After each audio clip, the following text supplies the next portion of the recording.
இந்த மொடவாட்டு கலங்களை பற்றி சொல்லணும்னா நாங்கள் சாதாரணமாக தான் சார் நினச்சோம். நாங்கள் தமிழ்நாடு அறிவியல் இயக்கத்தில் ஒரு சாதாரண ஒரு ப்ராஜெக்ட் மூலமாக தான் ஆரம்பித்தோம். என் பையன் ஆய்வாளராக இருந்தார்.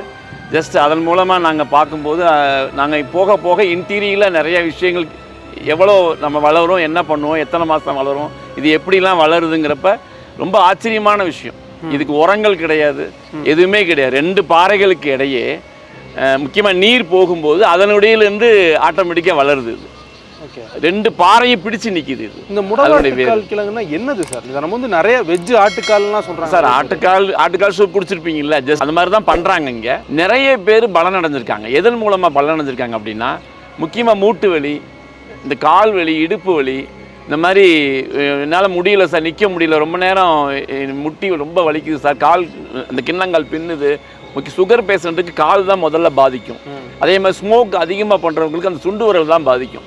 ஜஸ்ட் இந்த மொடவாட்டு கிழங்கு நம்ம ரெகுலராக ஒரு 15 days இல்லை 20 days அழகாக ஒரு ஆட்டுக்கால் சூப் மாதிரி வச்சு நம்ம வீட்டில் குடித்தோம் அப்படின்னா ஆட்டோமேட்டிக்காக 15 நாள் உங்களுக்கு ரெக்கவர் ஆகிடுவாங்க. இப்போ இதில் மருத்துவ குணங்கள் அதிகமாக உள்ளது. இது இப்போ மருத்துவ குணங்கள் அதிகமாக இருக்கிறனால தான் மக்கள் என்ன பண்ணுறாங்க, இது பிஸ்னஸில் வந்துட்டாங்க.